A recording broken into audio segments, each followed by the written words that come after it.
Olá, pessoal. O nosso tema de hoje é fascinante: confiança e colaboração. Confiança gerando colaboração. Por que que alguns grupos humanos são mais cooperativos, cooperam com mais naturalidade do que outros, e são esses os que cooperam que são os mais ricos? Esse é um tema extremamente importante para quem se interessa por questões gerenciais, para empresas, para sociedades, para formuladores de políticos. O que leva as pessoas a quererem colaborar, a se engajarem de coração em atitudes e ações cooperativas? De onde vem a colaboração? A colaboração vem da confiança. Isso é um achado da ciência moderna. Estou citando aí uma citação da revista The Economist lá atrás, que diz: a grande descoberta da ciência moderna foi a identificação do papel da confiança, trust em inglês, como eixo central da evolução humana. Isso realmente é uma constatação, é um consenso que existe na ciência. Todos os grupos humanos, né, para serem grupos, para conseguirem se constituir como grupos, cidades, bandos, comunidades de quaisquer naturezas, empresas, isso implica em colaborar para que um objetivo maior seja alcançado como grupo. E aí aparece a primeira grande questão. Colaborar não é uma coisa tão natural assim, apesar de, se dermos um mergulho na história e formos olhar para vários tipos de comunidades, mais primitivas, menos primitivas, mais modernas ou menos, a gente vai perceber que o tema cooperação, confiança está presente em toda parte. Nós somos desenhados por alguma coisa lá atrás, pelo processo evolucionário, que embutiu na gente, nos humanos, e não só nos humanos, como nós vamos ver, esse drive, essa tendência para buscar cooperação, mas a gente não se engaja em comportamentos cooperativos assim de graça, não. Por quê?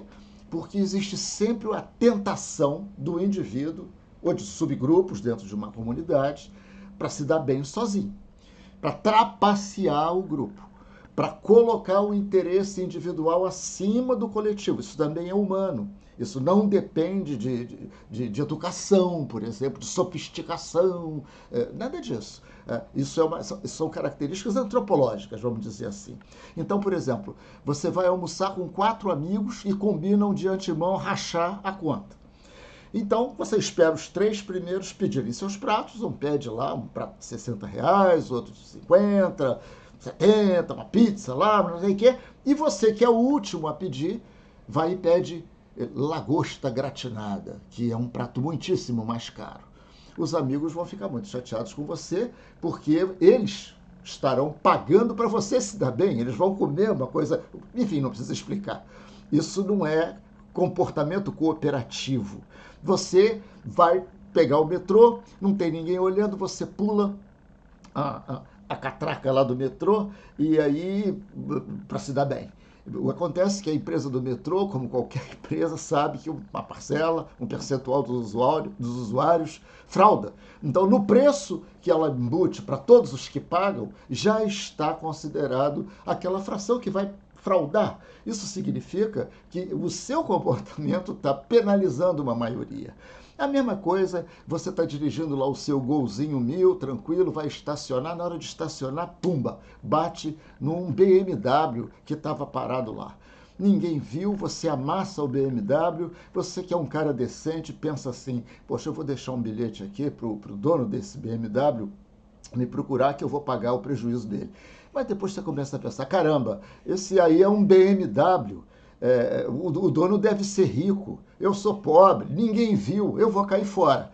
Mas ao fazer isso, você está contribuindo para o aumento do prêmio de seguro que vai se pagar por acidentes desse tipo, que também já embute a fraude, o comportamento predatório, não colaborativo, vamos dizer assim, que é da natureza humana. Essa é a grande questão ambiental desse momento. Né? Se cada um de nós achar que eu vou jogar meu lixinho aqui no mar, eu vou fazer... É uma coisinha só, ninguém vai notar, é uma atitude que, se todo mundo tiver a mesma atitude, a comunidade sofre. O mar, o meio ambiente e assim por diante. Então, essa tensão entre comportamento individual, tendência para se dar bem sozinho, guarda isso, versus aquilo que é melhor para o coletivo, é um tema central na sociedade. Em qualquer instância, não estou falando de empresa, estou falando de qualquer agrupamento humano. O que é preciso, então, para haver colaboração? Né? Em quais circunstâncias o mais racional é não colaborar, por exemplo? O que fazer para garantir a colaboração? E eu vou mostrar para vocês, vou falar aqui do livro e do trabalho mais interessante que eu conheço, e eu acho que seria consenso entre quem conhece esse assunto, que este é o livro de um pesquisador canadense chamado Robert Axelrod, lá nos anos 80. Ele escreveu esse livro relatando as conclusões dele sobre estas questões que eu acabei de colocar. Eu recomendo vivamente. Ele está em inglês, não creio que exista em português, mas é um livrinho mesmo, fininho, né? É um livro fácil de ler, não tem matemática, e ele vai descrever isso que eu vou contar para vocês agora.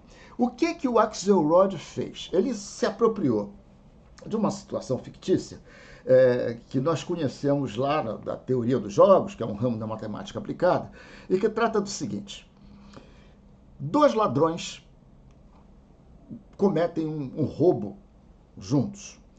A polícia prende os dois e sabe que foram os dois. Só que lá a polícia não tem provas. Então, eles interrogam separadamente os dois prisioneiros. O nome desse jogo, depois você pode entrar lá no Google, teclar o dilema do prisioneiro, é o nome que se dá a essa situação hipotética. Mas então, os caras foram presos, a polícia bota um numa sala, outro na outra, eles não podem se comunicar, e a polícia oferece o seguinte acordo para cada um deles. Ela vai no prisioneiro A e fala assim: ô cara, nós sabemos que fomos vocês. Se você confessar, dedurar o seu colega, o prisioneiro B, o que está do outro lado da parede lá, sem saber de nada, dedura o cara que a gente te solta. Olha o acordo. O mesmo acordo é proposto ao prisioneiro B, prisioneiro que está à direita aí. O prisioneiro B, dedura o A, diz que foi ele que fez o assalto, que aí a gente te solta. E a gente vai prender o outro que você dedurou. Então, o mesmo acordo é proposto para os dois. Se os dois ficarem calados, ninguém dedurar ninguém, nota esse detalhe, eles têm que ser soltos. E eles vão ser soltos. O melhor para o coletivo, que nesse caso são apenas os dois prisioneiros, eles não abrirem o beco. Mas o que acontece? O prisioneiro A, do lado esquerdo ali, começa a pensar: caramba, eu conheço o cara, eu conheço meu companheiro de assalto. Se eu ficar quieto e ele me dedurar, quem vai ficar preso sou eu. O prisioneiro do outro lado pensa a mesmíssima coisa do prisioneiro A, do prisioneiro que está à esquerda. Eu conheço aquele cara. Ele vai me dedurar e quem vai ficar preso sou eu. O mais racional para os dois é: ambos deduram. E se ambos deduram, os dois vão ficar presos. É o pior resultado para os dois, que é concluído pelos dois usando a pura lógica. Se os dois se calassem, os dois seriam soltos. Se os dois deduram um ao outro, os dois ficam presos. Esse é o jogo. Mas o que o Axelrod fez? Ele simulou essa situação, mas só que ele teve uma ideia muito engenhosa. Ele convidou uma série de pesquisadores pelo mundo para construir programinhas de computador. Lá nos anos 80 não tinha internet ainda direito, eram aquelas redes mais lentas de pesquisa em ensino universitário, etc. Mas ele propôs o seguinte: cada um de vocês, eram vários e vários pesquisadores, vai construir um programa e vocês vão interagir, vocês pesquisadores, uns com os outros. Não eram apenas dois, como no nosso caso aqui, eram vários pesquisadores. E vão interagir e vão poder, a cada encontro dos softwares, dos programinhas que vocês vão construir, escolher se vão colaborar um com o outro, isso é não trair. Colaborar é não trair. Ou se vão trair. A ideia seria a seguinte: se um pesquisador trai e o outro contra quem ele está jogando coopera, Se eu traio e você coopera, eu ganho $500, ou acumulo 500 pontos, como você quiser. E você é multado em 100.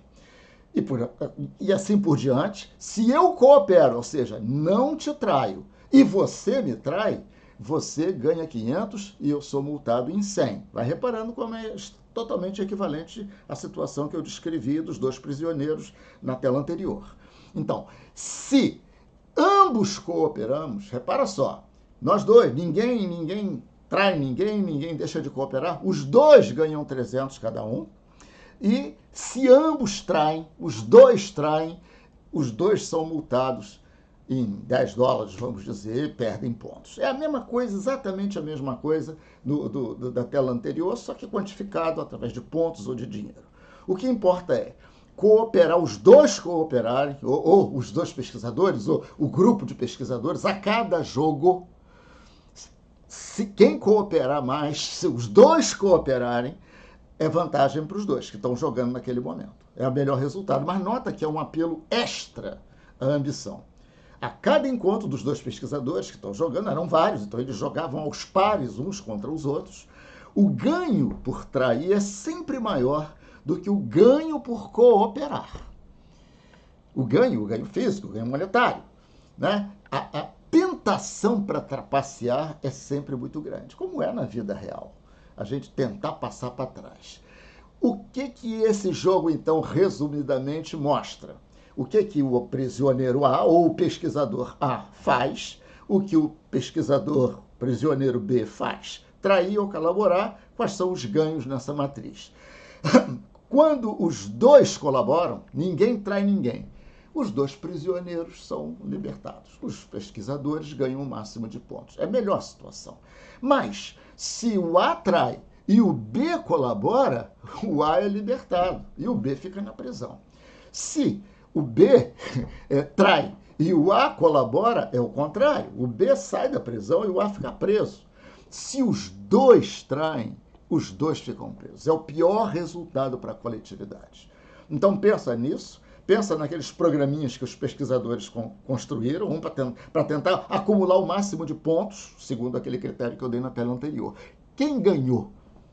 Qual estratégia acumulou mais pontos? Qual o comportamento vencedor? Apareceu de todos os programas, eram vários programas, vários pesquisadores que jogavam repetidas vezes, se não estou enganado, jogavam 200 vezes, uns contra os outros. De todos os programas, alguns tinham estratégias muito complexas, mas o vencedor, a estratégia vencedora, para surpresa geral, foi um programa que adotava um comportamento muito simples, que se chamou Tit for Tat. Em tradução livre, significa olho por olho. O que é o Tit for Tat? Tit for Tat foi implementado por um software, o pesquisador que criou esse programinha, se não me engano, chamava-se Rappaport, também acho que era canadense. Ele criou um programa de 4 linhas apenas. Era um algoritmozinho, um programinha de computador de 4 linhas. E que dizia o seguinte: esse programa, ele sempre começa cooperando. Cada encontro dos dois prisioneiros, dos dois pesquisadores, o Tit for Tat, o programa lá desse pesquisador, ele começava colaborando. Ele nunca traía primeiro. E depois, como os encontros se repetiam, eram vários encontros, ele fazia exatamente o que o oponente tivesse feito no encontro anterior. Se ele tivesse sido trair, ele traía. Se ele tivesse obtido colaboração, ele continuava cooperando. Só isso, mais nada. Esse foi o programa vencedor. Tit for Tat, e se procurarem vão ver que existe uma quantidade enorme de referências sobre isso, porque isso é uma surpresa.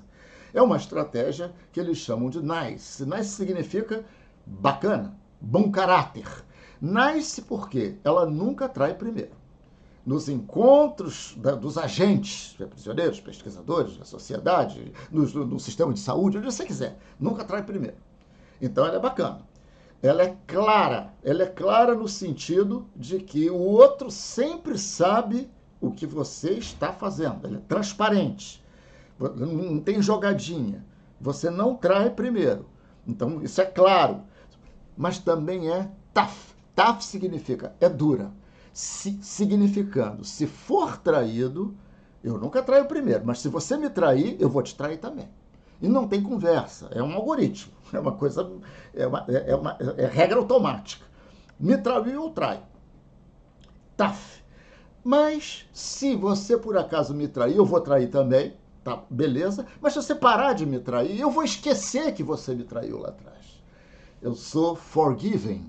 Eu esqueço, eu perdoo, na verdade, não é esquecer, é perdoar e volto a colaborar com você. Repara que coisa extraordinária, eu até hoje, eu escrevi sobre isso há mais de 25 anos atrás, a primeira vez, e continuo achando isso uma coisa sensacional, essa descoberta, a engenhosidade do experimento do Axelrod. Então, quando há tentação de se tirar vantagem, trair o grupo, tit for tat nunca trai primeiro, ela é nice. Se o outro trair, ela trai também, ela é tough. Se o outro parar de trair, ela para de trair também e volta a cooperar, ela é forgiving. E, por último, ela é totalmente transparente na sua forma de agir. Vamos ver um pouquinho das implicações disso. Depois que os primeiros experimentos, esses torneios do Axelrod, foram vários, na verdade, aconteceram, isso causou uma surpresa danada entre os pesquisadores e várias rodadas depois, várias rodadas de torneios foram realizadas. Com o objetivo de se criar alguma estratégia que batesse, que ganhasse do tit for tat. Nunca aconteceu. Tit for tat ganhou todas. Tá? Pelo menos nos estágios iniciais desses experimentos. Depois houve os desenvolvimentos que eu não vou tratar aqui. Tit for tat ganhava. E repara que coisa interessante. Tit for tat ganha sem derrotar ninguém. Ele não consegue derrotar ninguém, porque o máximo que ele consegue é empatar. Ele ganha empatando. Ele ganha porque força a cooperação. Eu coopero, você coopera. Eu não tiro nada de você, você não tira nada de mim. Tit for tat vence sem derrotar. Ele ganha todas empatando o jogo. Muito interessante. E o livro do Axelrod, esse que eu citei aqui, que volto a mostrar para vocês, conta uma série de casos da sociedade, do reino animal, também do ramo da biologia, do domínio da biologia, melhor dizendo, entre animais, entre plantas. Essa regra parece, você não me trai, eu não te traio. É melhor. Quem consegue engajar os agentes nisso tem vantagem. E ele conta muitos casos interessantes. Ele conta, por exemplo, um caso da Primeira Guerra Mundial, que ficavam, se não me engano, alemães e franceses ou belgas naquelas trincheiras que havia, né, durante meses, um de frente para o outro. O fato de eles estarem ali durante muito tempo, juntos, ou um olhando para o outro, um podendo atirar no outro, acabava desenvolvendo um acordo entre eles, um acordo tit for tat. Esse acordo, que obviamente não era oficial, era tácito, dizia, se você não atirar, eu não atiro.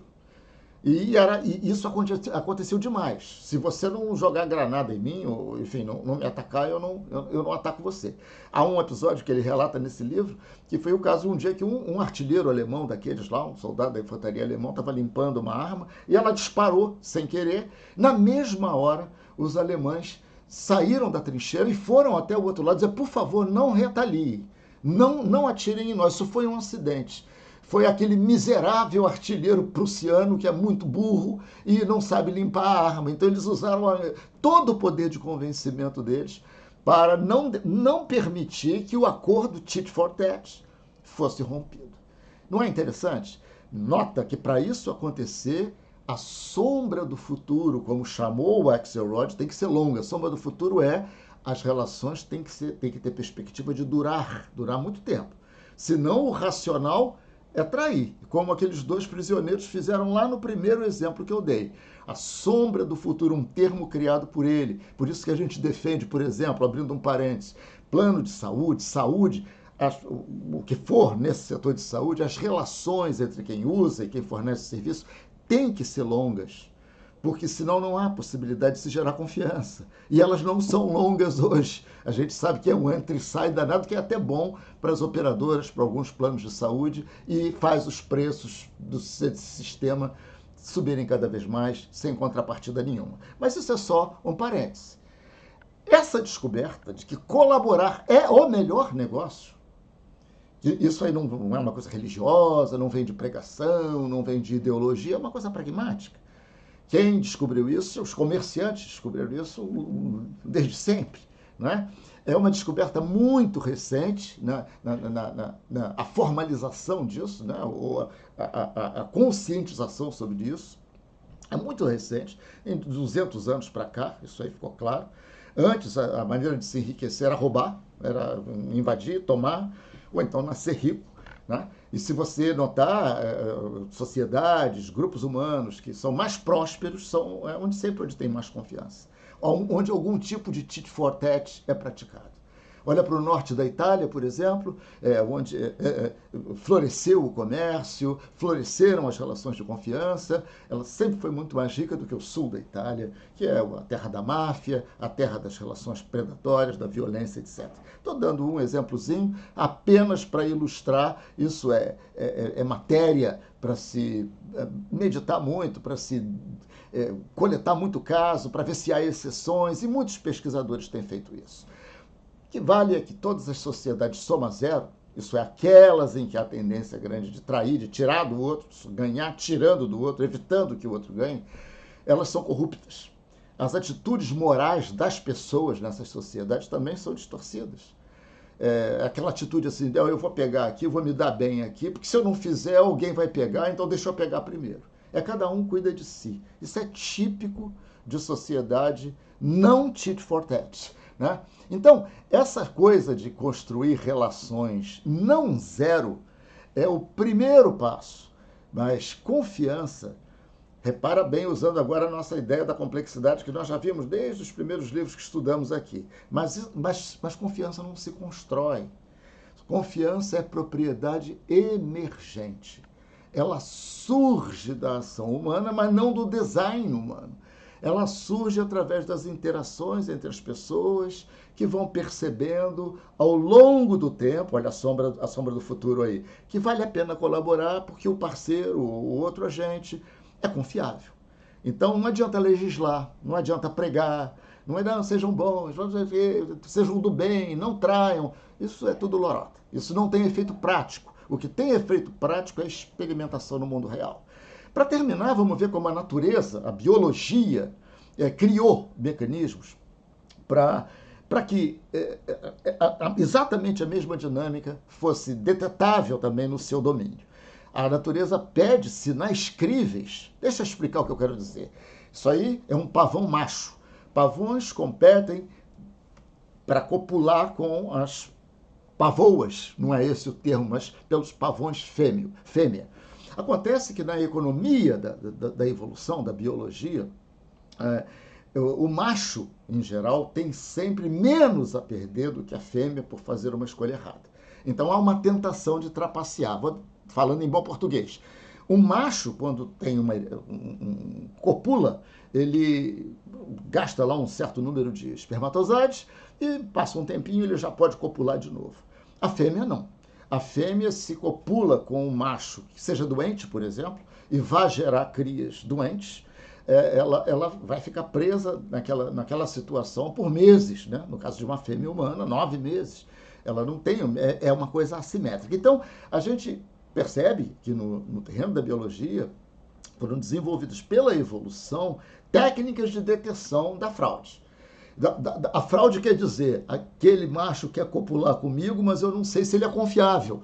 E nesse caso, ser confiável, nesse aí, é gerar crias saudáveis, que é o objetivo, entre aspas, da evolução via seleção natural. Então, essa atitude da fêmea discriminante, que olha, antes de entregar seus óvulos para serem fecundados, ela quer provas de que o cara, entre aspas, é saudável. E esse mecanismo, essa estamparia aí é desenvolvida para isso.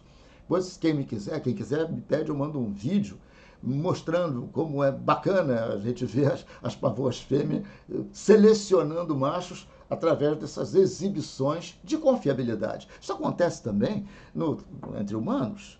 Né? O macho é a mesma simetria. Se uma fêmea humana entrega seus óvulos para serem fecundados para um macho que não seja confiável, de um modo geral, ela traz embutida na sua conformação psicológica essa noção de discriminar. Ela não deve entregar para qualquer um, e isso está por causa dos custos. Ela vai ter que levar aquilo, provocar um aborto, que também é traumático. Então, a natureza desenvolveu o mecanismo da ereção. O macho precisa demonstrar que está apto a gerar crias saudáveis, propósito da evolução lá atrás, é através da ereção. É impossível fraudar uma ereção. Então, tudo isso vem dessa mesma dinâmica, demonstrar, apresentar sinais críveis. Uma ereção não é uma coisa sem custo. Né? Seria muito mais barato, mais simples, se pudesse ser através de um osso, enfim, o ato sexual, mas a evolução escolheu um método difícil de propósito. Uma coisa hidráulica, sangue bombeado a alta pressão, para produzir a prova que a fêmea precisa de que vale a pena copular com aquele macho. Se você me perguntar, o ser humano é cooperador ou é traidor de natureza?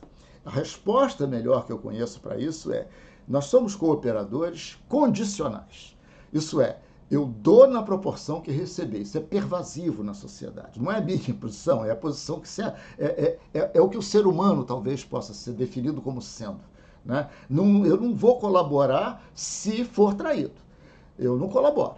É exatamente a raiz do Tite Fortetti lá atrás. Cooperadores condicionais. Eu uma vez escrevi um ensaio longo para a revista super interessante, cujo link está dado aí, e vocês vão obter nessas telas que eu vou mandar para vocês, daqui a pouquinho eu vou postar, toda a história lá dessas ideias que nós desenvolvemos aqui. Acho muito interessante, acho que você vai gostar também. Convido você, mais uma vez, para assinar o canal do YouTube, Clemente Nóbrega, marcar o sininho lá, porque toda semana a gente está tendo vídeos bem bacanas aqui, e aguardar essas telas que eu vou distribuir para vocês neste link, O que este livro diz. Muito obrigado, pessoal. Espero que tenham gostado. É evidente meu entusiasmo por esse tema e até a próxima vez. Um grande abraço.